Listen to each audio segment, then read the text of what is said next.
Hello, everybody, and thank you for being here with me.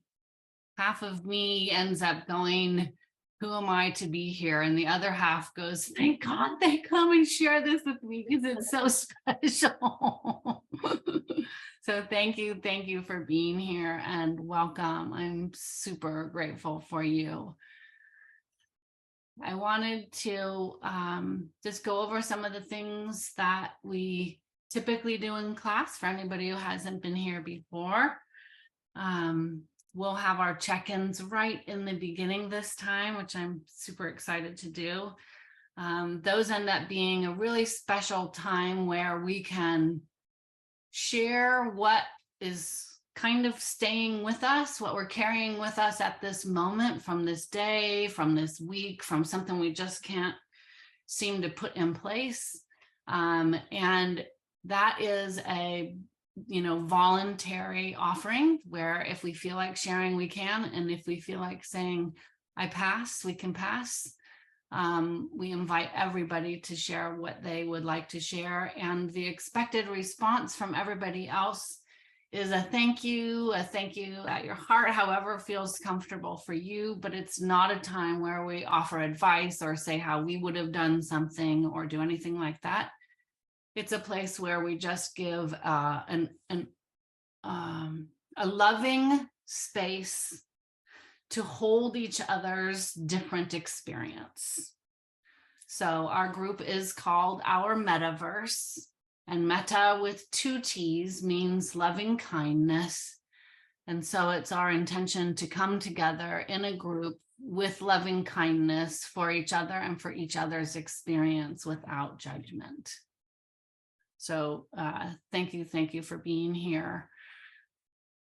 My intention, there are so many different ways of looking at what our intention is, right? Today, I intend on sharing some tools about single pointed concentration, but I also intend on taking the things that I'm super passionate about that I feel like are making my life a better life and share them in hopes that maybe some of them make you feel like, hey, I didn't have that before. It feels good to have. And now that I know I can use that tool or have that tool sometimes, wow, I feel like I've got some control over making my own life a better place or a happier place too. So there's a lot of different intentions. And I think when we get down deep enough, right? And we're going to be a little bit deep on some of this today. When we get down deep enough, I intend to hope that to help all of us get to a point where we can love every single last piece of ourselves for exactly what it is without needing it to change, so that we can just go, I'm okay. And I'm not just okay. I'm perfectly lovable. I'm perfectly nurturable. I'm perfectly acceptable, exactly like I am right now, without needing anything to change. So not so easy, but let's do it together because it makes it a little easier. My motivation behind that intention is so that we can all learn to just calm our minds a little bit and get into a place that's peaceful for our own selves. I've been thinking so much in the past couple of days, and the more at peace we are with ourselves, it certainly seems the more other people around us can feel at peace in our presence. And so I'm just really hoping that we can super be able to be that nurturing energy that we all need and pull from our own resources and each other so that we can have that. I would like to do check-ins, and I'm ready when you are. I can start, or somebody else can share when they're ready.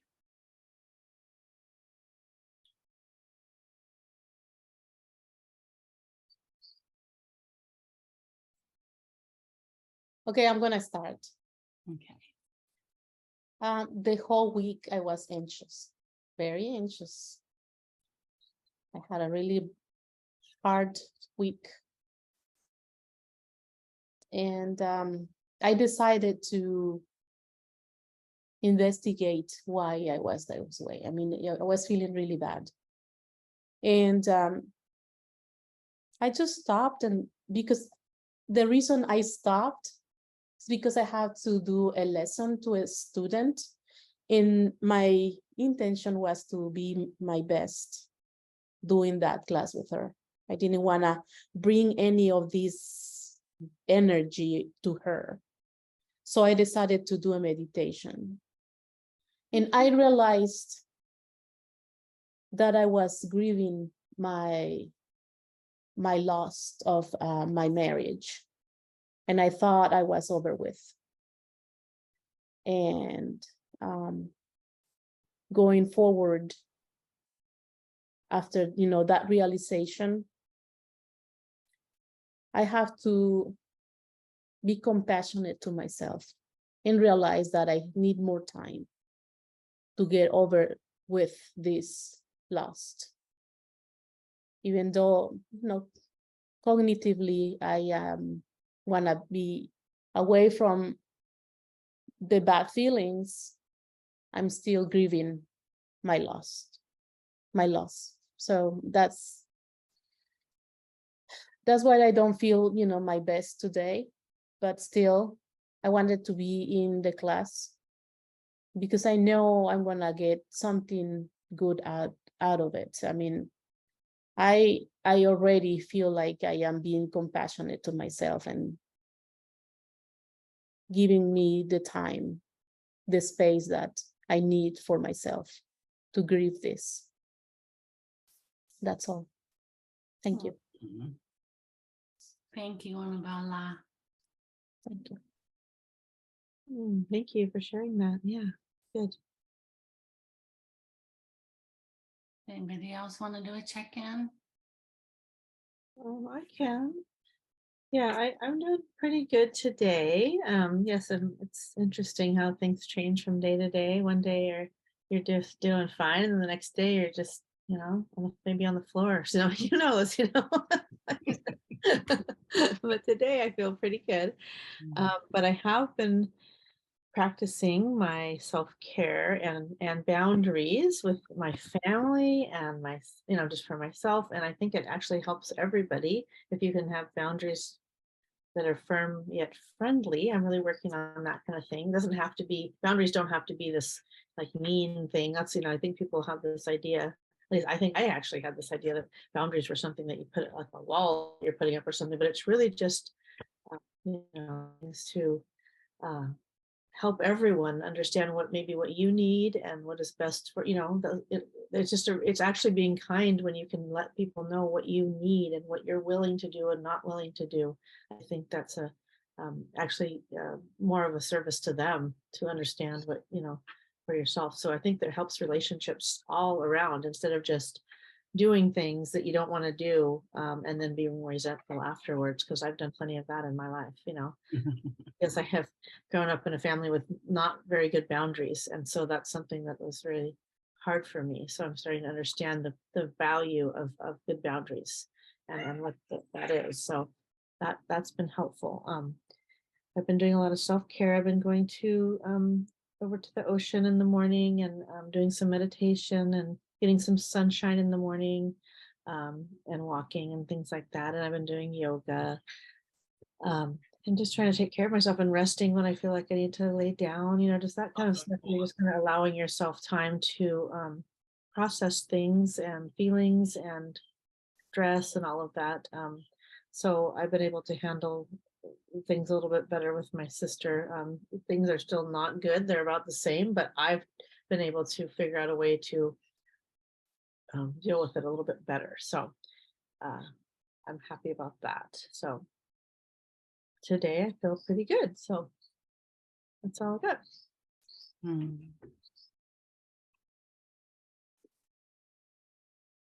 Thank you, Marie. Both for sharing. I think I will go ahead and share. This group seems very open and accepting, and I feel comfortable doing so. So I think I will. I'm gonna do a 2-week check-in, and just because of kind of where I'm at, if that would be okay with the group. Mhm. Oh, okay. Yeah, so just in the last couple of weeks, my dad was diagnosed with stage 4 dementia. My mom was diagnosed with breast cancer and a heart problem. She's going to need a mastectomy and a few other things. I got food poisoning and I lost a friend. And in addition to all of that, I've been having physical symptoms, and I've seen a couple of specialists who are pretty certain it's actually just due to stress. It's been a big struggle for me because my upbringing was, if I can be just straightforward, it was abusive. I was homeless at 15. So there's a lot of complicated, multi-layered emotions, feelings, body sensations that I'm experiencing and observing, but also managing. And it's just a lot right now. So I have been struggling with my own self-care. I find that communing with plants, I have a lot of plants and flowers, is useful for me.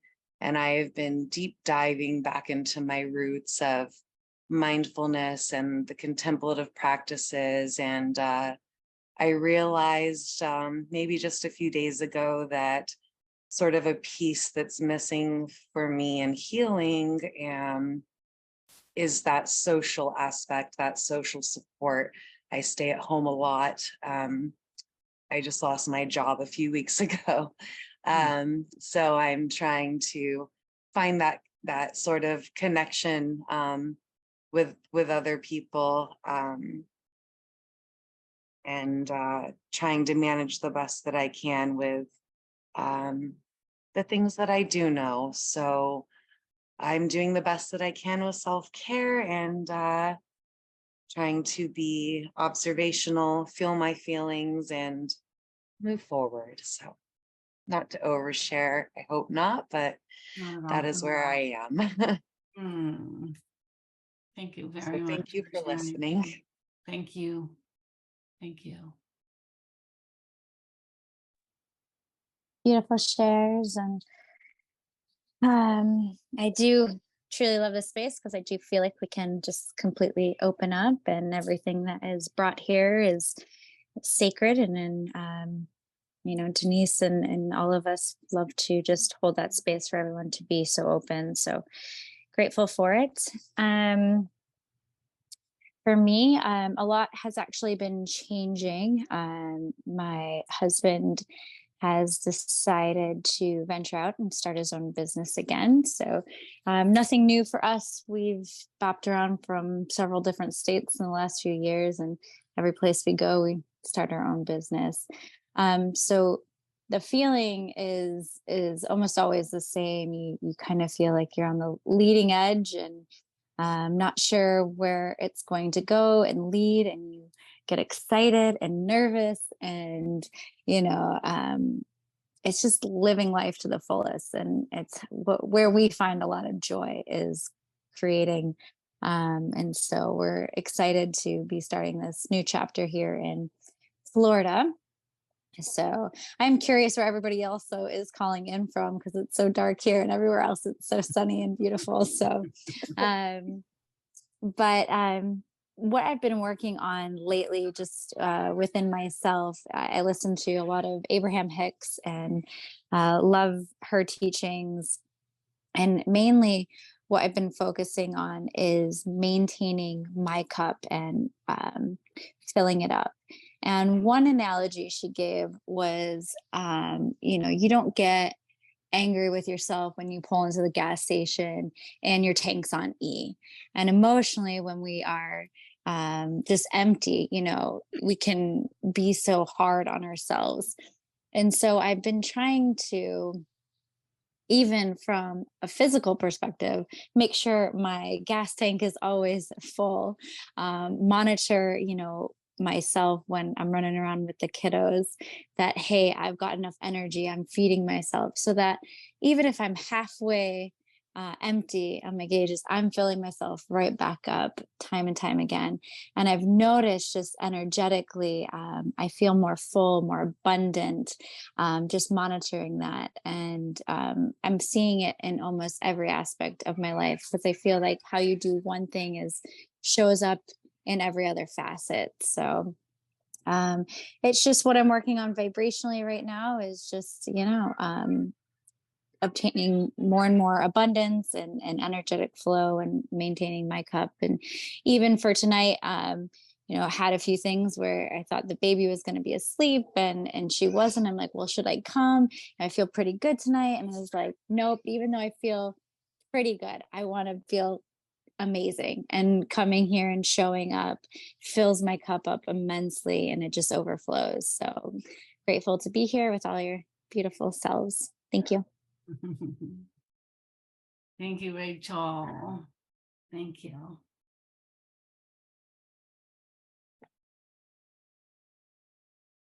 So I am coming today with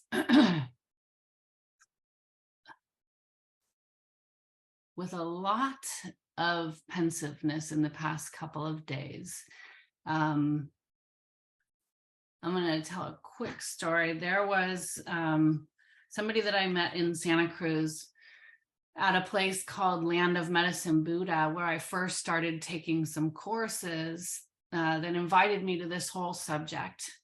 The first course was called the Kind Heart Retreat. And I thought, I want to be in a group of a bunch of people that want to cultivate a kinder heart. Like, this feels so good. And so one day I was pulling up to one of my classes there, and somebody said, oh, our Lama is here, would you like to see him? Right. And at that point I was so naive, I didn't know if they were talking about an animal or what.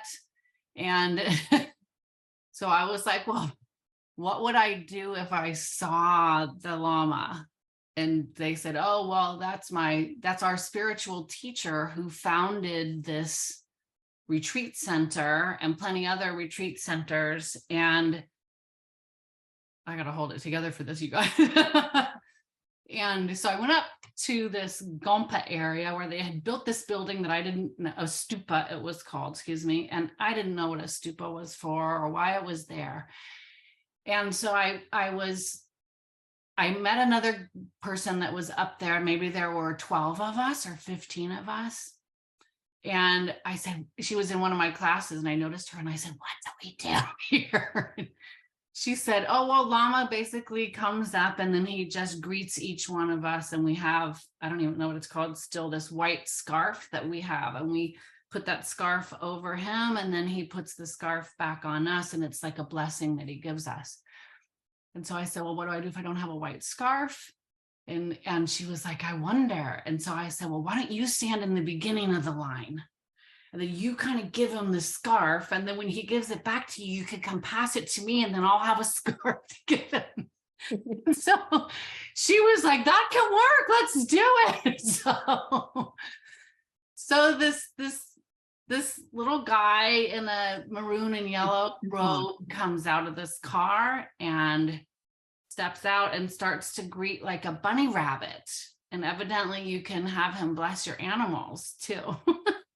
Somebody had brought their bunny rabbit, somebody else had a little dog, and then my friend did this exchange, and then it came to me and I did this exchange, and he met my eyes and he said, what's your name? And I said, my name's Denise, Lama. Thank you for being here. And he said, Denise. And then he went on to the next person, and I watched these people at the other end of the line saying, thank you so much for holding me through the surgery that I just went through. You were with me the whole time, and I think that's why I'm cured, and things like this as he went through. And then we went down to our class, and now I'm, 25 minutes late for my class, and we start this class, and this was a different one than the Kind Heart Retreat, but it was something about compassion.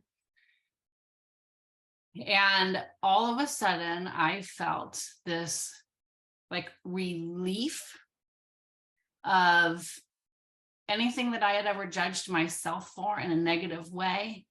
Anything that I had ever done wrong felt like it had been forgiven. Like I had never experienced a feeling like that in my entire life. It was blissful beyond belief. And I'm sitting in this class looking around like I'm not high, but I'm high, right? I didn't do something to drink or smoke or put into my body, but this is the most amazing high I've ever felt in my life. And it was like I was glowing this happiness or something. And so I had to say, I'm sorry, but can I share something? And to the teacher, I explained what was going on. And the teacher just goes, it's beautiful, isn't it? Like as if this being who I had just met, who was not an animal llama, he was studied Tibetan monk Lama, as if he were capable with only saying something as small as somebody's name of making them have that type of feeling of acceptance of themselves. And I tell you that story because 2 days ago, he passed. And it was a very surprising situation where nobody expected it. He had this tour that was coming up. He's always traveling around the world. I don't know, they have something like 75 or more centers around the entire world that Lama Zopa has helped start since 1976. And all of these centers teach these classes and have touched so many people. And I have heard these stories about people donating millions of dollars to help these centers run, like buying the land, buying the house, buying something to donate to these centers. And never once has Lama Zopa Rinpoche taken one of those dollars for his own need. He has always reinvested it to help more people. And it's just this example where you go, wow, talk about my attachment to money. Talk about my attachment to anything else. So what I want to share, like at first I was saying, what must it feel like to be a being who has benefited so many people? And then to be at the end of your life. Now he's in what's called clear light meditation right now. There are stages when we meditate and maintain what's called calm abiding to really big extents where we can now control our mind, and the way that we pass is what they teach me. And so a lot of it is like, that is nothing of the Western mind and what we learned. And so you just have to be super open-minded to even understand any of it, or be willing to even consider any of this. And so they have online like this video of him having passed away, and he's in this meditation state in his little robe, sitting there while all these monks are praying around him right now. And it's really nothing I have experienced before. Nothing I have experienced before. And so I attended some prayers yesterday online, and it was all, for his swift return. And so now it gets into, do we believe in reincarnation, and how does that work? And so I just feel like I'm in this unknowing, open-minded state that is just so grateful that I had an opportunity to be with him and to have that experience. And so our teachers have been giving these prayers. And I know a couple of you know Venerable Robina Cortine, and she was asked to give a Tara Puja, they call it, which is a prayer. And I had never attended one of those. And she said, in Lama Zopa's honor, we have been asked to continue the teachings. And we've been taught that it would be selfish for us to stop and curl up in a ball and cry and not know what to do and feel sad right now. That what we do to make ourselves feel better is continue human connection and to continue giving to others.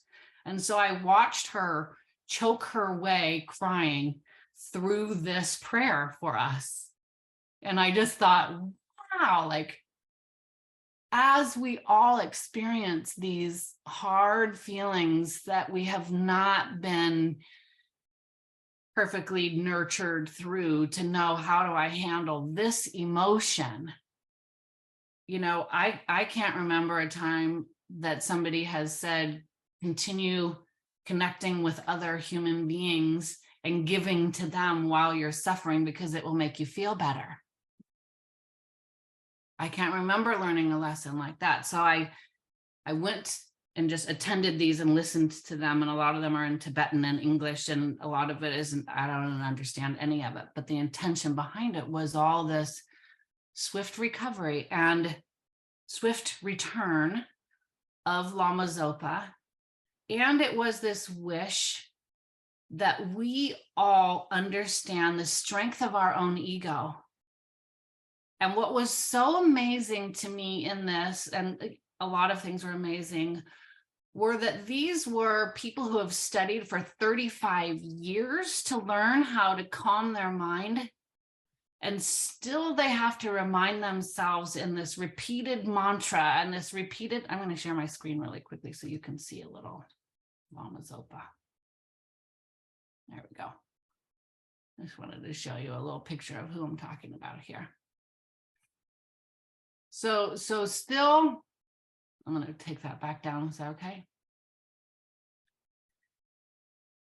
So still these people who are studied so much in this subject that we're trying to, you know, bring to our own awareness and attention, they still have to remind themselves, may I not fall to the selfishness that is natural in me.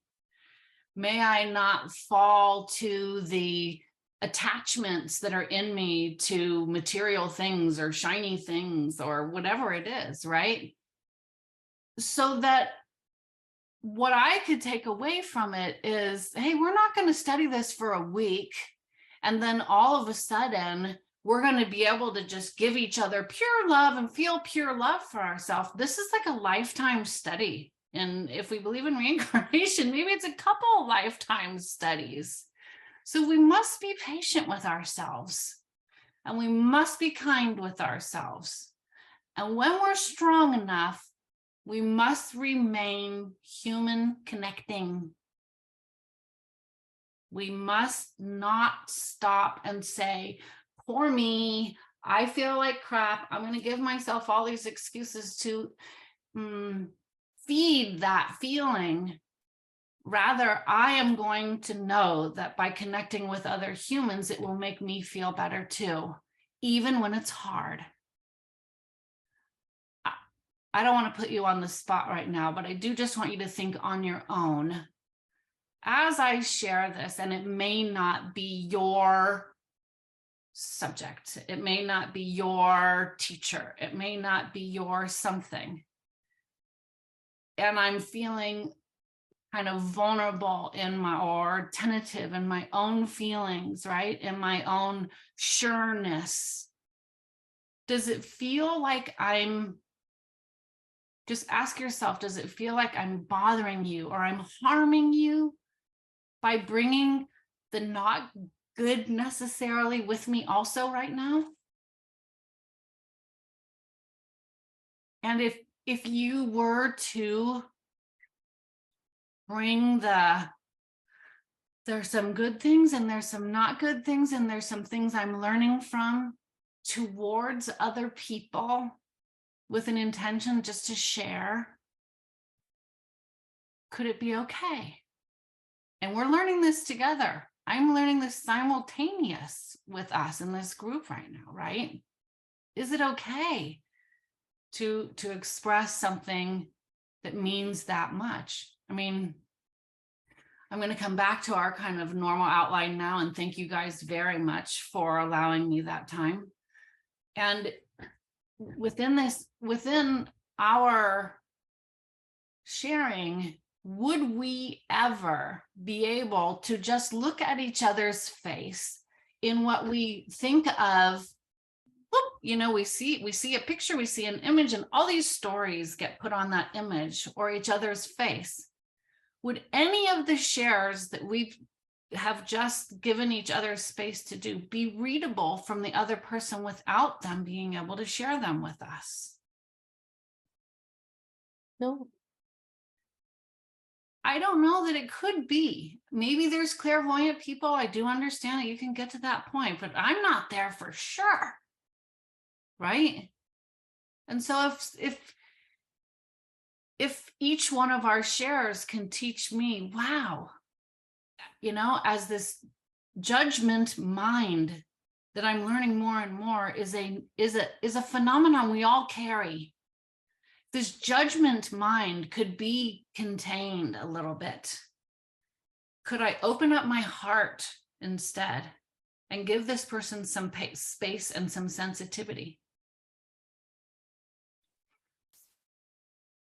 And so it's really, really special, I think, that you guys are comfortable enough to share. And I so appreciate your shares. And I so appreciate you being here. Thank you. And on top of doing our coming together as humans and connecting, I'm going to get to this part here really quickly. I feel like the continual training, they call it mind training, okay? Now, for me, that sounded like mind washing when I first heard it. It was not a phrase that sat with me in neutrality or in a positive light. Mind training was like, I'm out. Okay.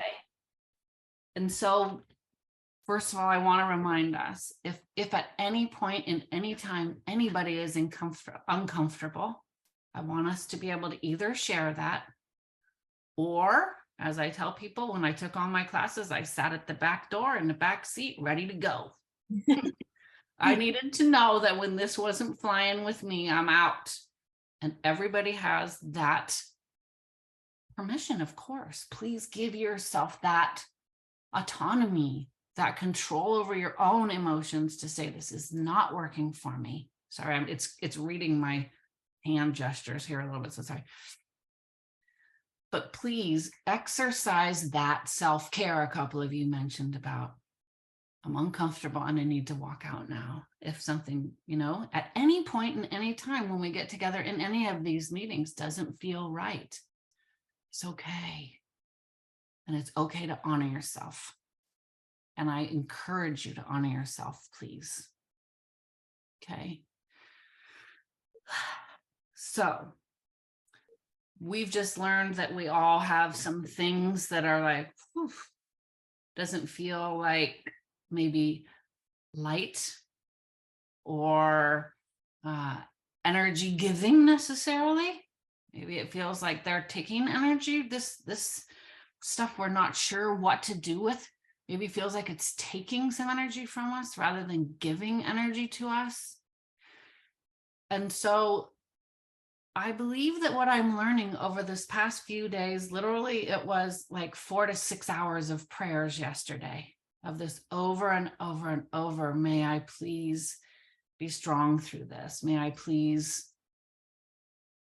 understand my own mind enough to know that there will be directions it wants to go, and it doesn't mean I'm a bad person. It's a phenomenon of the mind. And so I will exercise my mind. I will practice my mind until practicing this becomes less difficult. Imagine when I'm going to do this on something very simple, like doing the dishes, let's say. Is anybody triggered by the idea of doing dishes in a negative way, other than they're not fun? I don't want to trigger some type of super anxiety or something about dishes, but I wanted to use the example of maybe when we first started learning how to do the dishes, right? It was such this effort-filled experience for us, maybe as a child, like, oh, I have to hold the dish with soap on it when it's slippery and try to use the brush and make it that my parents want it to be, right? It's a super effort-filled exercise for us to do. And then we do it again, and we do it again, and we do it again. And now we can have conversations while we're doing the dishes and not necessarily put so much effort into it. And so it becomes easier. And I would like to use that as an example for us about concentration. Okay. The more we can allow ourselves to concentrate on one thing, the easier it gets over time to concentrate on one thing. But if we were to do it once and not do it, and do it again a long time from now, we wouldn't necessarily create that muscle memory that would make it easier for us fairly quickly, let's say. I don't know quickly compared to something, but you know, if we practice it now and we practice it when we are able again, and we practice it when we are able again, soon we can tame our minds. And the less effort over time it will take for our minds to be tamed with the more exercise we do with it. Does that make sense? Does anybody have a question around that?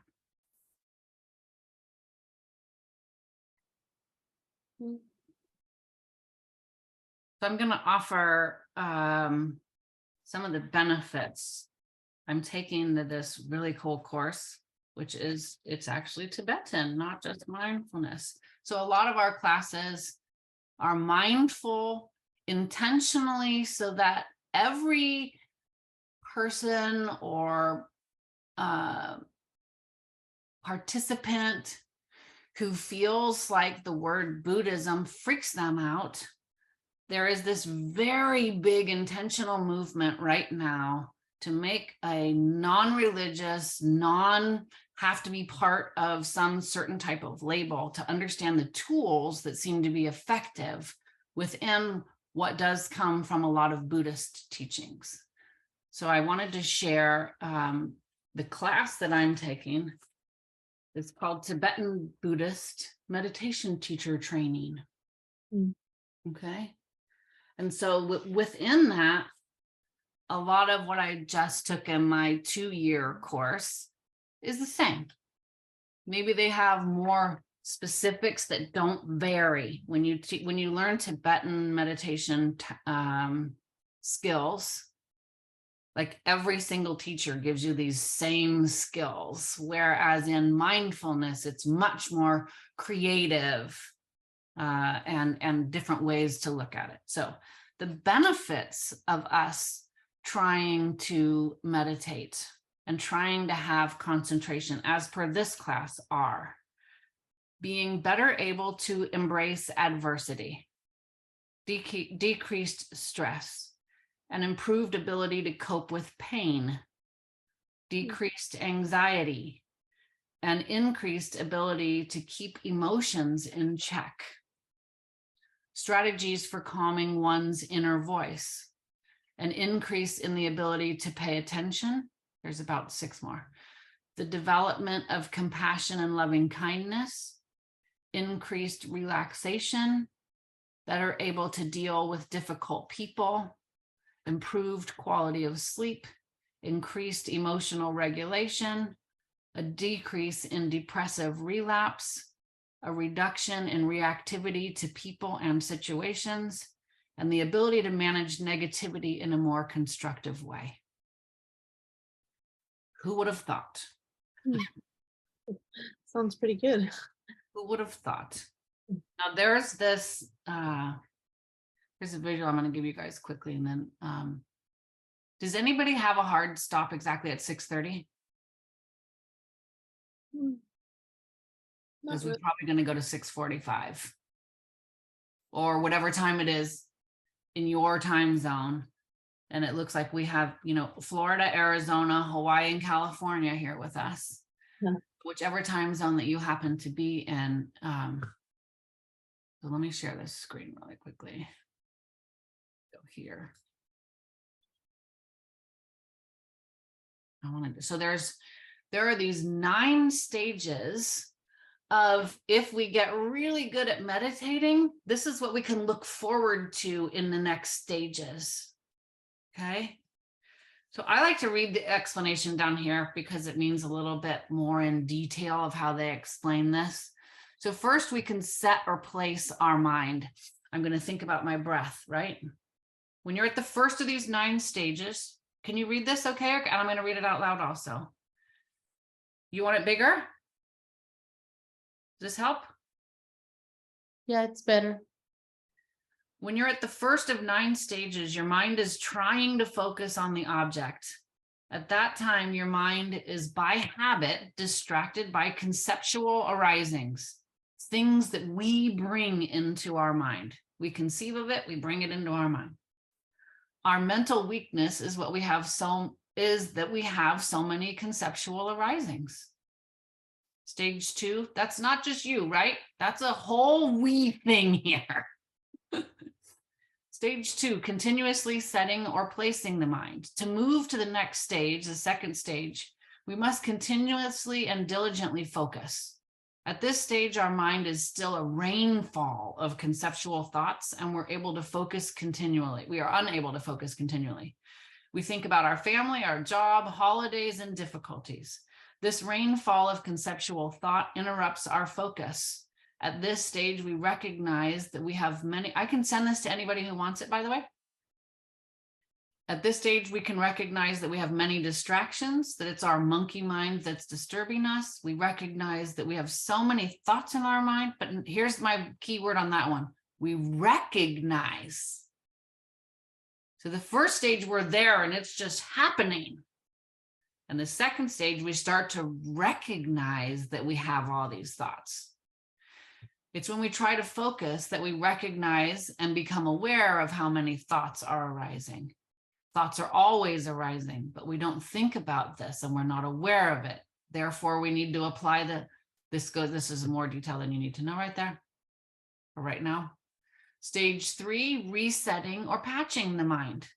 During the third stage, the mind is mostly distracted. How does that give you guys for hope rather than, oh my God, I'm never going to get there? Like, it's still mostly distracted, but there's a tiny bit of concentration. Okay. We count the breath and realize our mind quickly is onto something else. The mind is mostly distracted in the third stage. We're focusing on breath.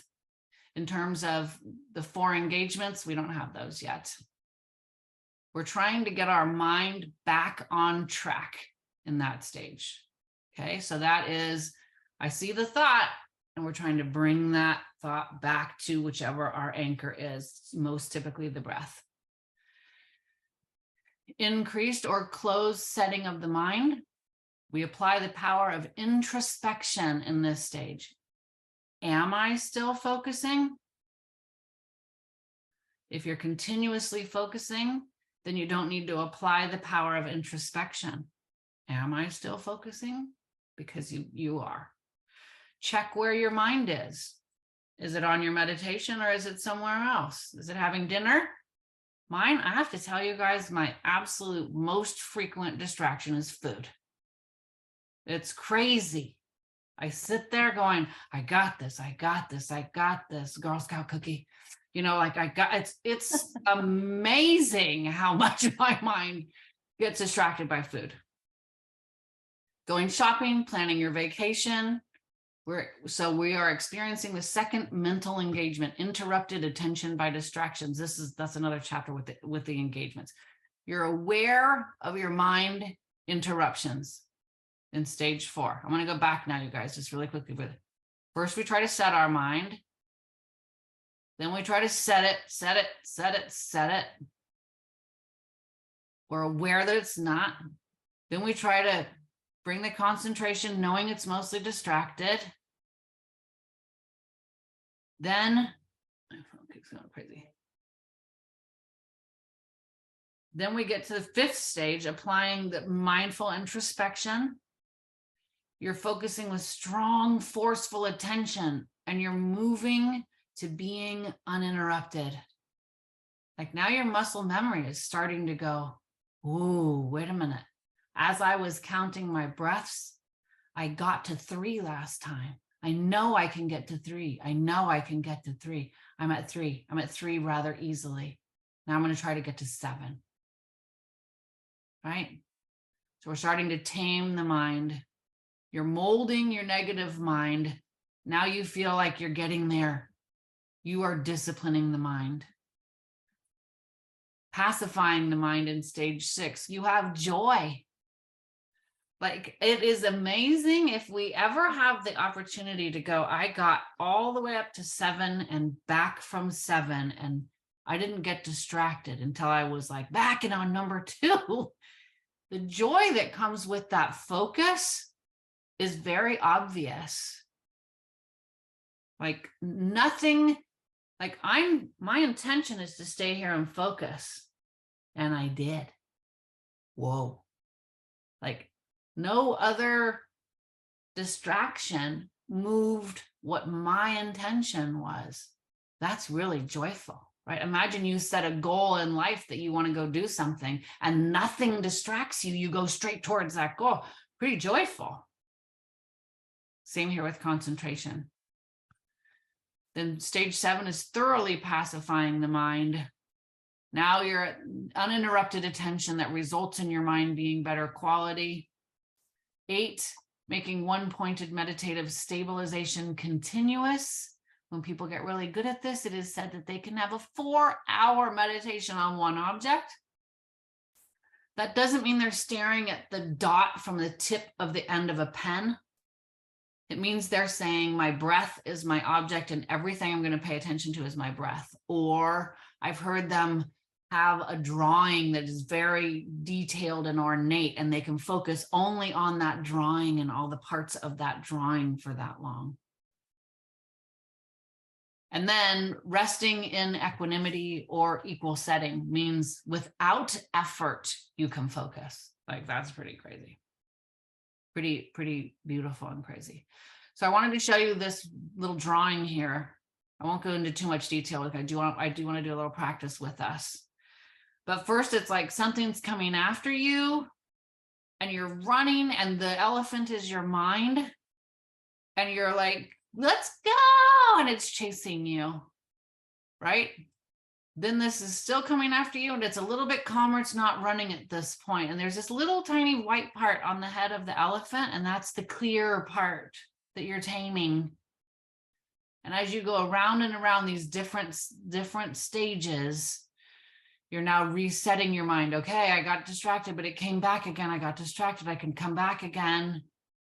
Then you're completely setting your mind, right? And now it just clearer and clearer and clearer and clearer until, look at you, you're sitting with your mind and your mind is sitting with you. And it's like a beautiful experience. Does that visual help anybody? Yeah, in a way. I mean, it's a little not Western, but to me, it kind of gave me this, oh, wait, total distraction. And then it gets clearer and clearer and clearer. All right, so I'm going to stop that share. I'm going to come back with you and we'll do a little practice. Okay. Okay. So with this now, we're going to do this as we are comfortable, in the way we are ready, with respect and self-care, and honoring our own self and needs, and with effort. Okay. We can't even do those dishes easily over time without some effort. And that effort pays off in more joy. Not instantly, but over time. So we're going to try to sit in a way where our spine is straight, is the most important part of it, so that we can kind of flow with the energies that come and go with us. It can be lying down. It can be standing up. It can be seated, or however works best for you. It can be with your legs crossed or your legs. They like us to have our feet flat on the floor for some reason. I think it's just, again, a straighter flow. And now I want you to pick something that you're going to focus on. Does anybody have any difficulty focusing on their breath? Is breath an okay subject that doesn't trigger anybody? Is that an okay thing we can do? Okay.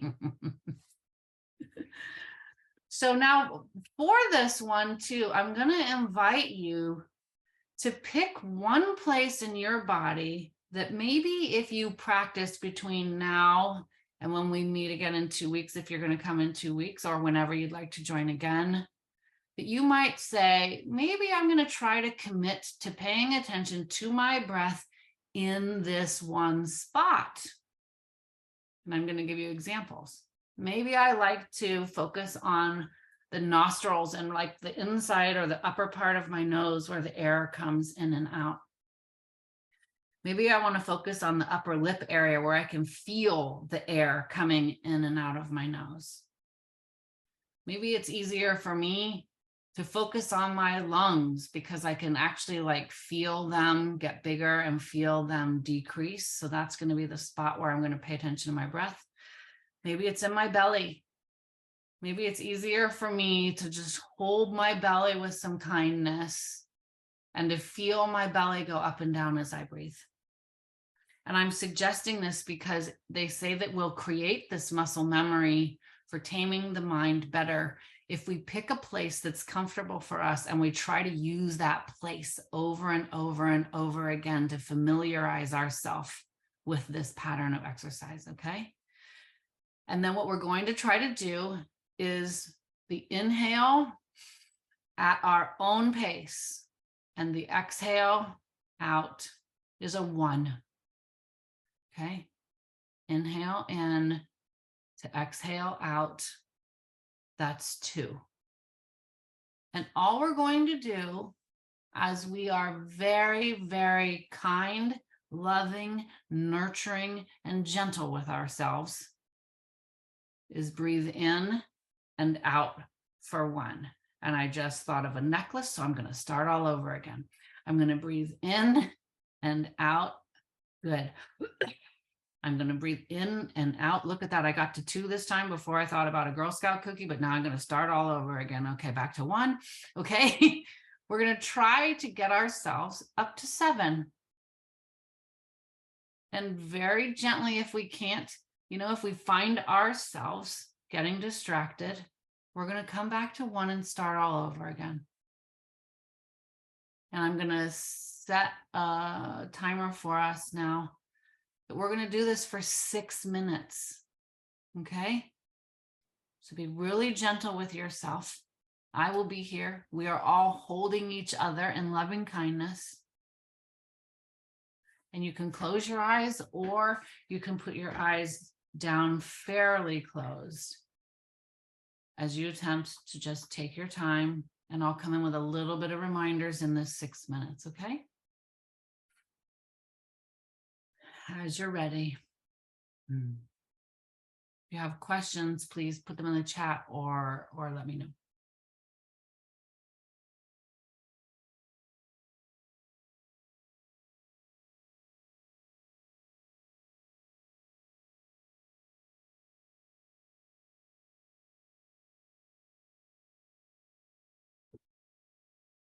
Maybe you're thinking, I started with my nose area, and now I want to move to my chest. To get yourself comfortable at the place where you want to be focusing.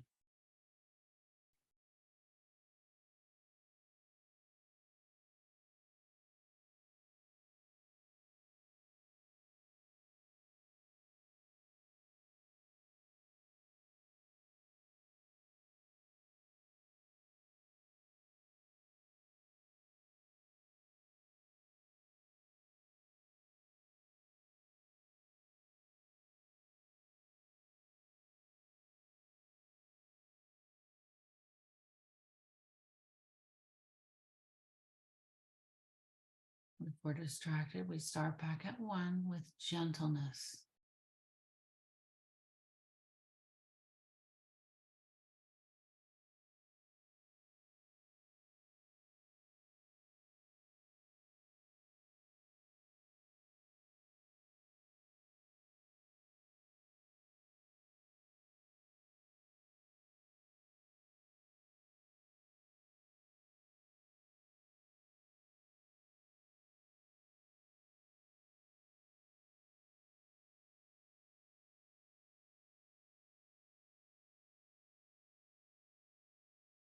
The breaths don't need to be any certain speed or depth.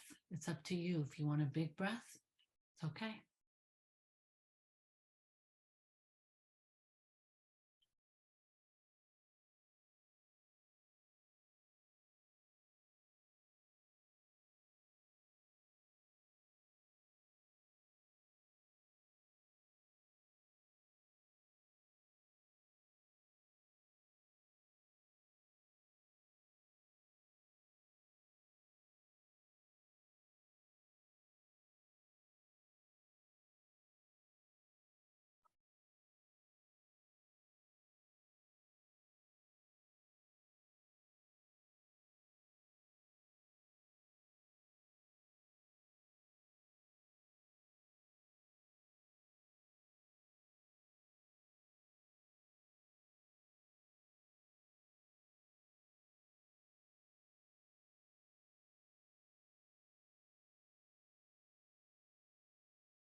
Being gentle with ourselves.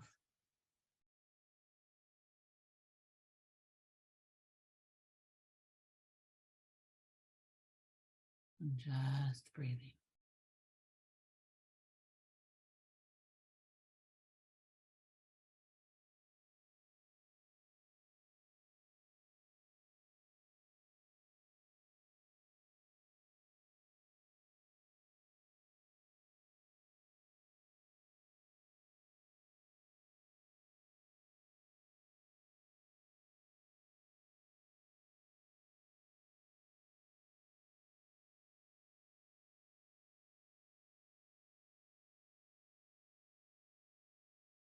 Keeping alert, keeping your effort alert. Being really curious about that breath helps.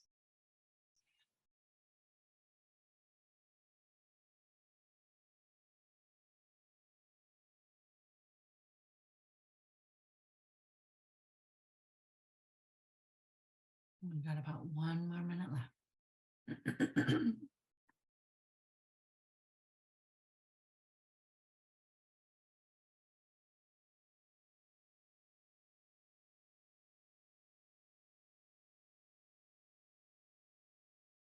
I'm going to invite you to put a little bit of awareness in how does your body feel as you're doing this now.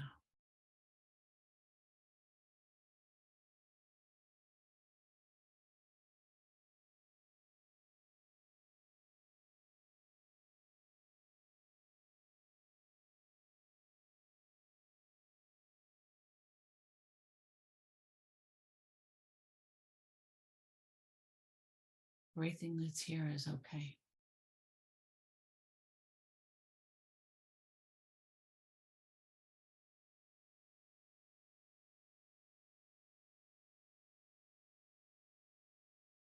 And as you're ready, maybe take one nice deep breath before you decide to open up your eyes.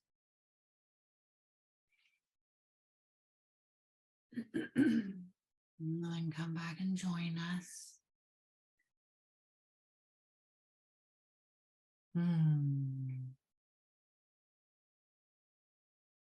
Sometimes we get so into it, it's like, nighty night, right? And then we have to say, no, I'm making a concerted effort to pay attention right now.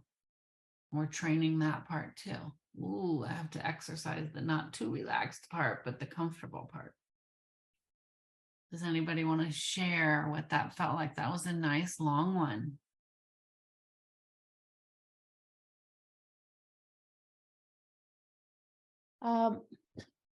It was clear to me that I couldn't go over 3.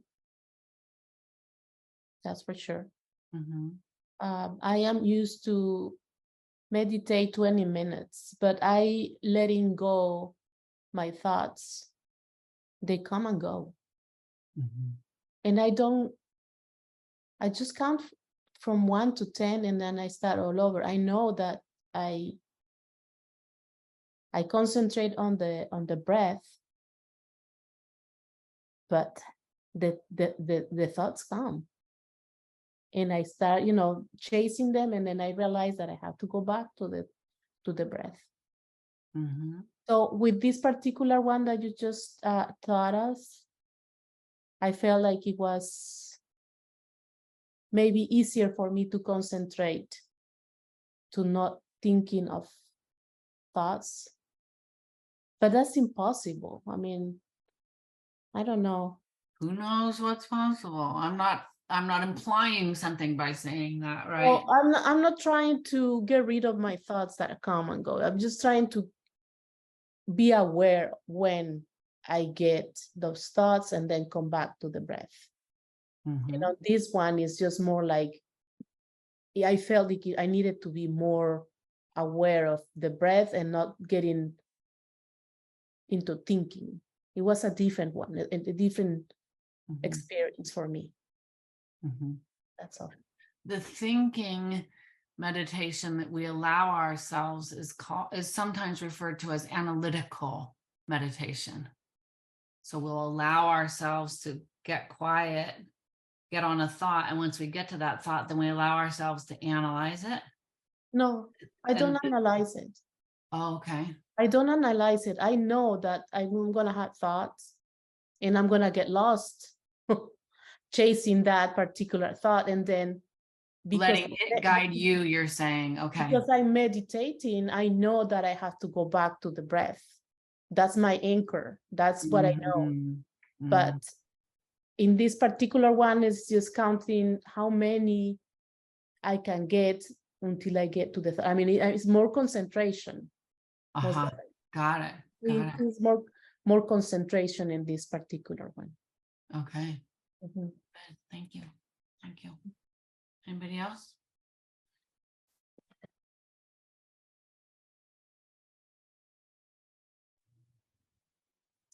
I'd like to share.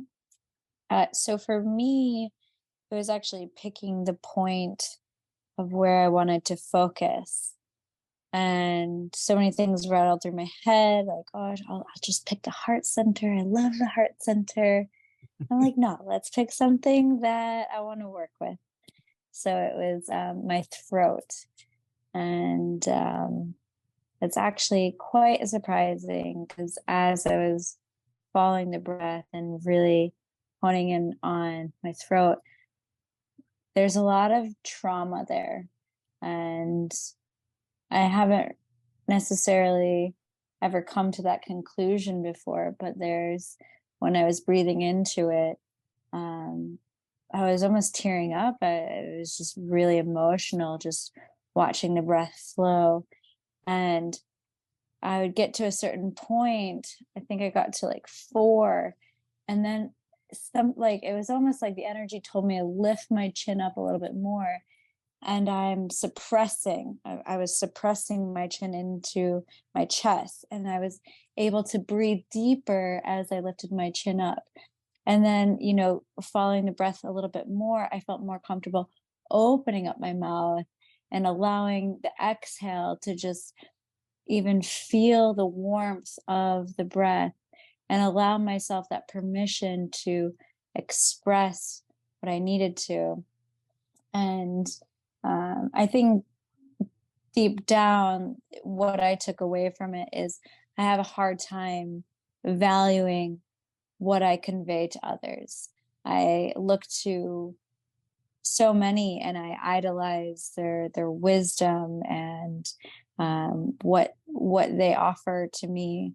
But I think what I was taking away is that I suppress the value that I might offer as well. And just acknowledging that and just sitting with that. So beautiful meditation. It almost had me lulled to sleep as well. I love that. Thank you. Thank you. Anybody else want to share how it was for them? I would say mine was sort of a hybrid of Annabella's and Rachel's, where I was noticing that I don't know that I got past 2, perhaps 3, but likely 2.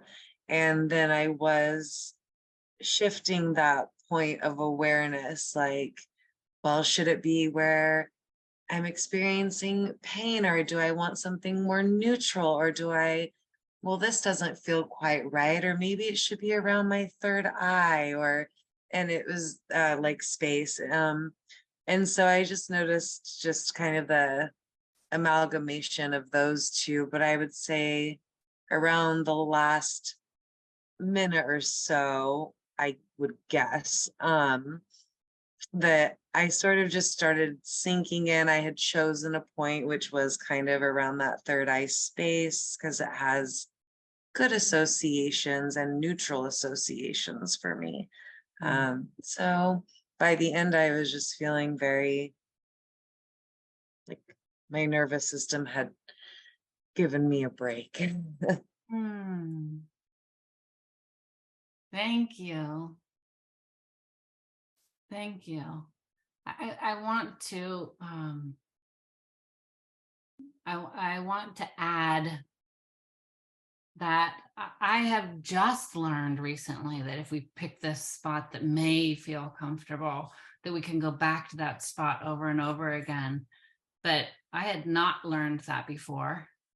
And it is new to me also. And I don't have one spot that I have picked that I pay attention to all the time. And so I want to invite, I've done a lot of this. I think a lot of us have experience with meditation, right? And we've probably all done something, but I don't know that I've heard that before, to pick one spot and try to create the muscle memory around that spot for us to try to get better and better so that we can put less effort into it. So I'm wondering, I do want to hear Marie share if you want to share, Marie. I'm wondering if you felt gentle with yourself as you noticed, wow, it's hard to find a spot. Or I want to invite you to think about that. Was I gentle with myself? Was I able to say, hey, I haven't done this before. I'm just starting a new thing. I don't know my spot necessarily, right? And I want to encourage that gentleness, because I do know that when I first started, it was like, okay, I'm going to pay attention here. And then it was like, oh my God, I've been worried about I have a mustache, or I'm going to do my nose. No, that's cold and hot, then cold and hot. It totally distracted me, and then it like really hard to find one spot, especially one spot of total comfort. Anyway, sorry, didn't mean to interrupt you, Marie, if you wanted to share. Oh, no, yeah, I'll just share real quick. Yeah, it was really relaxing. I love that. And I did have trouble calming the monkey mind. I like that saying because it just seems so true, right? I was able to do that, and the one thing I kept thinking of though when I did have the thought come back was what I was going to make for dinner, which is so stupid because that happens. We all do it. Stop thinking about what you're going to make for dinner, God.